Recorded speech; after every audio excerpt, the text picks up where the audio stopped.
Welcome to CBN4's Primetime News Package for this evening. I'm your presenter, Alian Christopher. First up tonight, permanent secretaries and other senior officials of Dominica's public service will engage in a planning session with the primary objective to formulate an effective response to the vision articulated by the Prime Minister, Honorable Roosevelt Skerrit, to make Dominica the first climate-resilient country in the world. The Prime Minister admits that one of the major challenges when making Dominica climate resilient is the issue of implementation. The issue of implementation is not only our fault, but we should not remove ourselves completely from it. In respect to donors, they make pledges, they provide you with money, but they make it difficult for you to get it. So you have that challenge. Make it difficult for you to get it and for you to spend it. But as I said, it is not only an external problem, because disasters are coordinating nightmares. Rebuilding is a coordinating nightmare. Managing donors and ministries and contractors is also a coordination nightmare. Just as the Permanent Secretary of Ministry of Public Works on just cleaning, clearing roads. The sleepless nights she and her CTO are having in going for this dozens and dozens of invoices that they've received.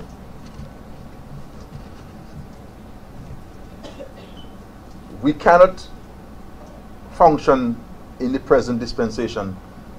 Skerrit revealed that the government of Dominica is formulating a climate-resilient execution agency, which is called CREED, that will help manage and implement rebuilding efforts. The Prime Minister noted that studies conducted on the response of other countries that have been affected by disasters were used to determine the best strategy for Dominica. We decided to come up with this structure. We studied every country in the world which had a major disaster. Every country in the world which had a major disaster, including the 9/11 situation in the United States of America. And we consulted a wide range of experts. And we were led to Indonesia after the tsunami in Indonesia, and the creation of an execution agency to oversee the rebuilding efforts post this tsunami in Indonesia. And we went even as far as engaging the executive director of this agency in Indonesia to hear from him his view. So we've got Haiti, we looked at the United States, we looked at Indonesia, and there are several other parts of the world that we looked at where there were major disasters. In Nepal, a number of areas, and we were advised and we concluded that the agency in Indonesia had the best or the most success, and therefore we decided to adapt this agency to our situation, and we are calling it the Climate Resilient Execution Agency. The Prime Minister explained that the CREED is not formulated to erase the workings of the various ministry departments, but to assist them. He explained that the CREED is supported and financed by outside donors who have pledged their commitment to the agency. Extraordinary support from our donors. Extraordinary support. To the extent that the UK government, for DFID, also assigned a consultant to us to assist in putting some flesh to the bones of the CREED.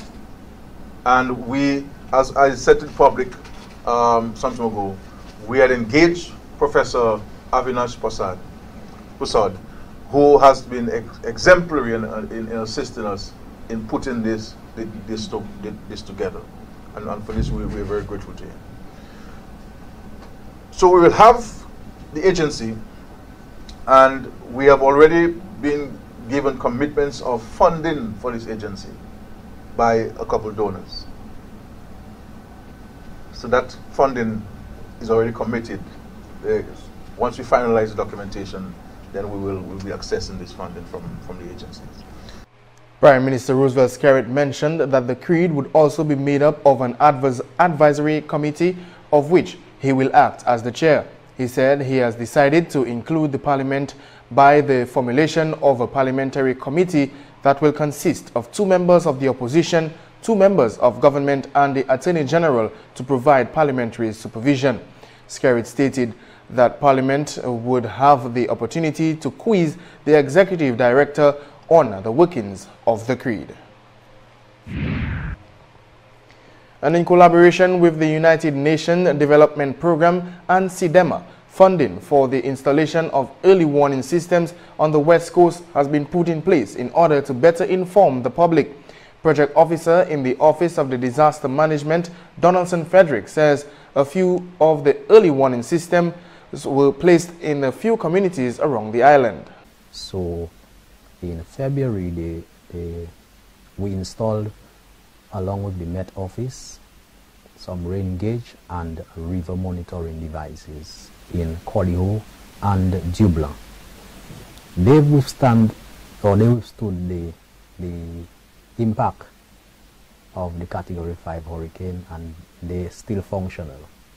However, we intend to increase, in the hope of building resilience, to increase our EWS system to all over the country.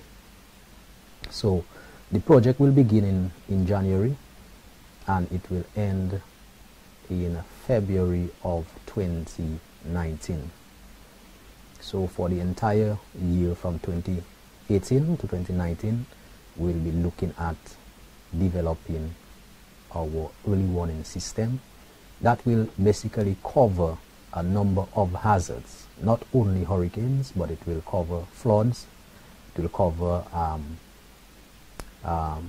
hurricanes, it will cover tsunami.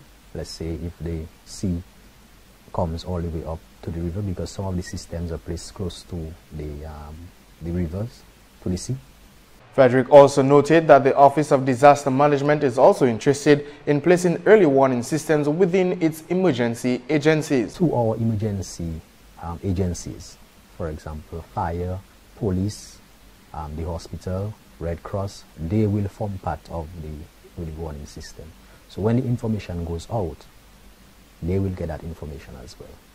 We're also looking at the radio stations and, if possible, the television stations, whereby we should be able to just send the message out there and they will be able to acquire. The project officer further stated that the early warning systems will be put in place for the tsunamis won't be monitored here in Dominica. He said the intended systems will monitor the entire Caribbean as a unit. Sort of difficult to have every country, because if you have an earthquake, for example, and it affects, it basically happens in the sea area, most of the Caribbean countries will be impacted. And so it would not be a good idea to have just one country having its own system in place. So what they're trying to develop is having buoys, what they call buoys, outside in the sea. And anytime there's an increase in the water level, it is automatically recorded, and each country should receive that information. Every year we do a test run, what we call Carib Wave. Every year each country participates in receiving that alert and ensuring that action is taken. Frederick said that this is a much needed project and the Office of Disaster Management will do all in its efforts to see its completion. And the Chief Executive Officer of the National Cooperative Credit Union, Ilma Irish, has expressed his gratitude for the support of the Dominica Cooperative Societies League Limited and the Caribbean Confederation of Credit Unions in assisting the needs of the credit unions and its members here in Dominica. Last week, the Caribbean Confederation of Credit Unions signed grants agreements with the Dominica Cooperative Societies League to the tune of EC $216,000 to assist its affiliates in the reconstruction process. From this initial disbursement, the National Cooperative Credit Union received a grant of EC $186,000 to assist with rehabilitation works for its Vacas, Paybush, La Plaine and Grand Fort branches. Irish noted that this financial assistance will go a long way in assisting the branches and sub-branches to return to normalcy. As a result, the World Council of Credit Union made a decision to help in the rehabilitation of these offices. And so they have provided some funding through the Caribbean Confederation of Credit Union. The first tranche is 186,000 EC dollars that we will use to rehabilitate those offices. Certainly it is not sufficient, but it's certainly a great help, and it comes in the form of a donation. So during the course of last week, the general manager of the CCCU, Mr. Wharton, and the manager of the local credit union league and myself on behalf of NCCU actually signed an agreement that dictates the condition under which the funds have been provided and the reporting requirement. So certainly we are very pleased, and on behalf of all our members, the board of directors and all our members, we would like to say thanks to the WOCU through the Caribbean Confederation of Credit Unions. While the Chief Executive Officer of the NCCU is grateful for the assistance from the CCCU, he acknowledges the challenges that the NCCU, along with its branches, faced as a result of Hurricane Maria. Well, certainly NCCU had many challenges. At the main office, the head office, all our air-conditioned units on the roof were decimated.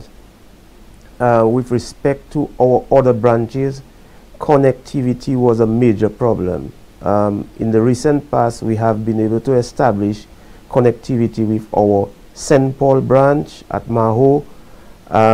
We've had to use new technology to get connectivity to the La Salette branch by way of air fiber.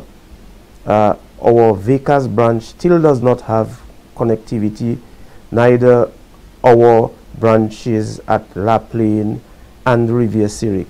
But as recent as last week, we were able to open our Cassibros branch because of connectivity. We are still able, however, to provide limited service to our members in the Vacas area, La Plaine and Rivière Syric area, 3 days a week. But it's very, very limited.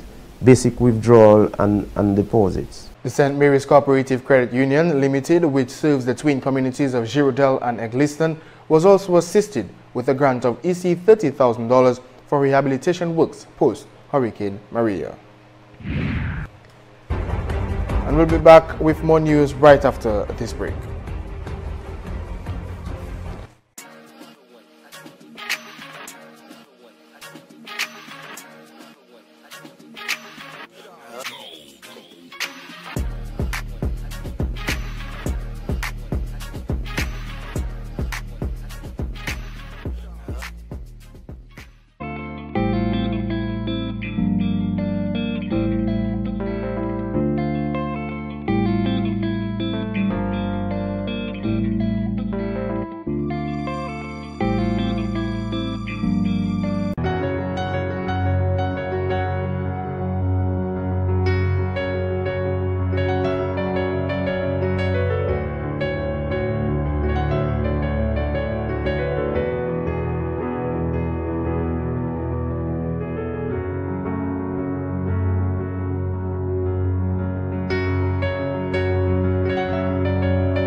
And welcome back.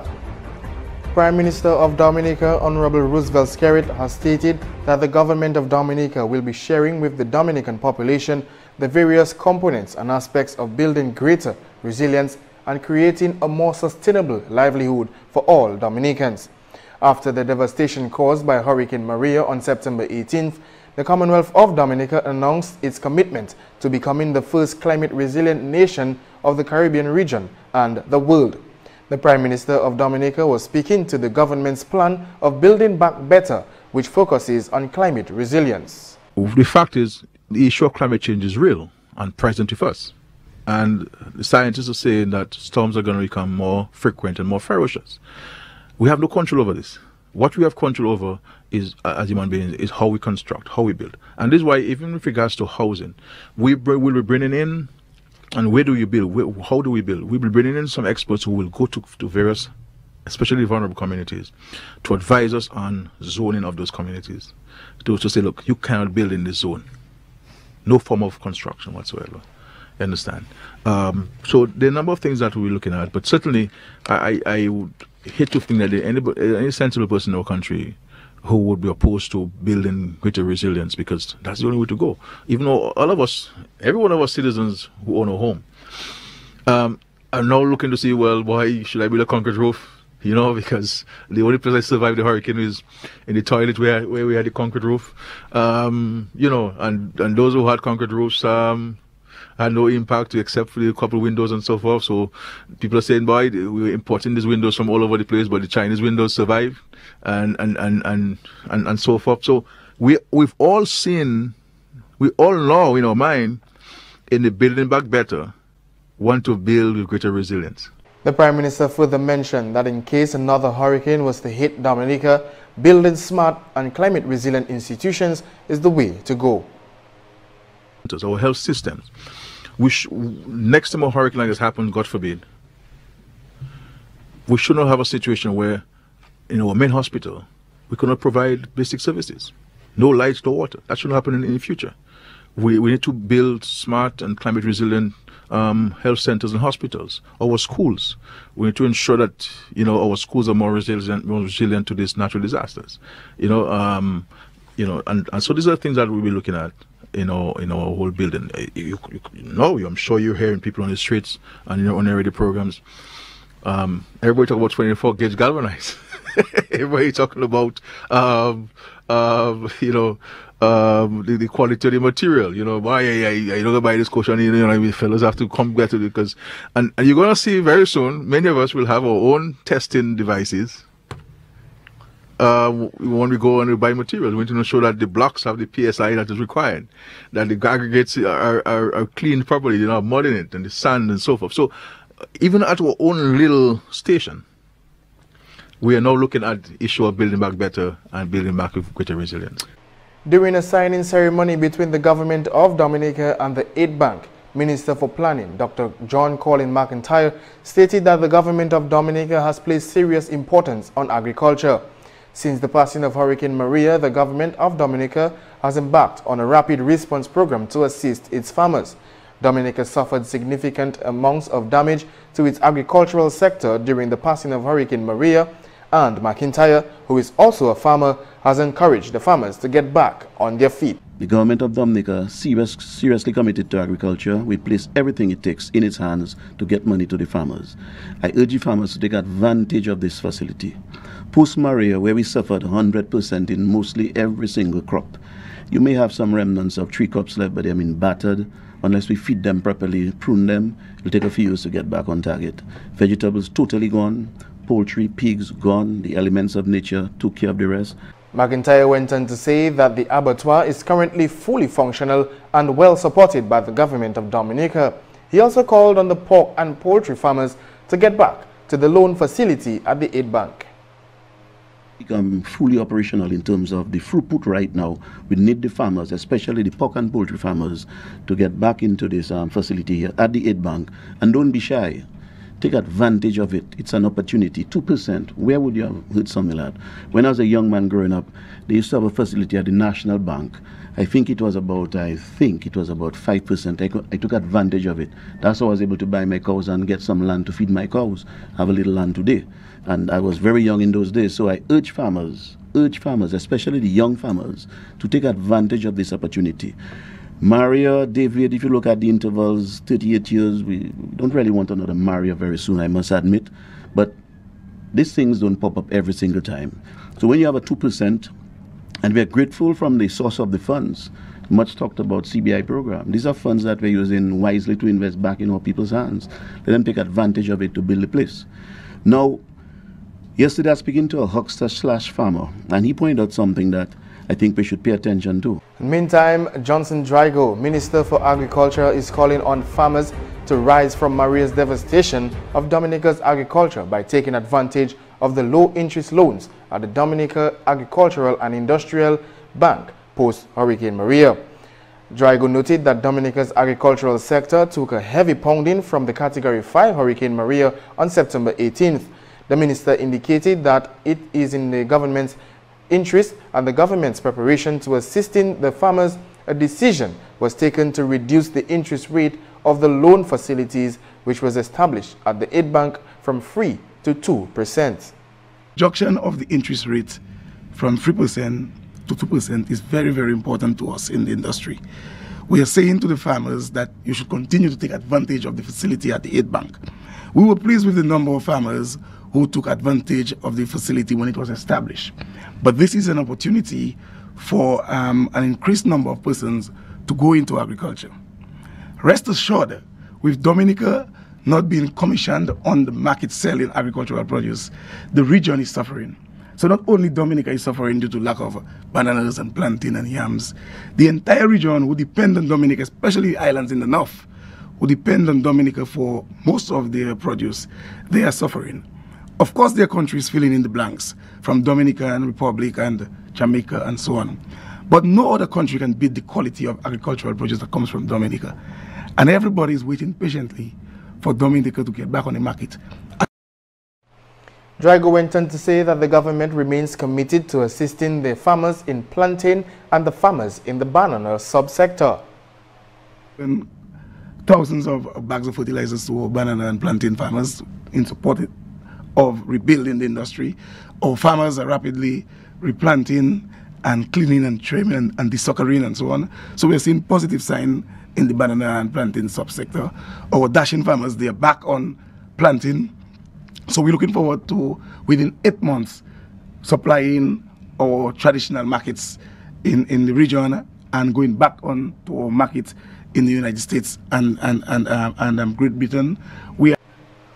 With the assistance prepared for the farmers, the minister indicated that over 6,000 farmers have come forward and registered as farmers. He also said that a proper database will be created.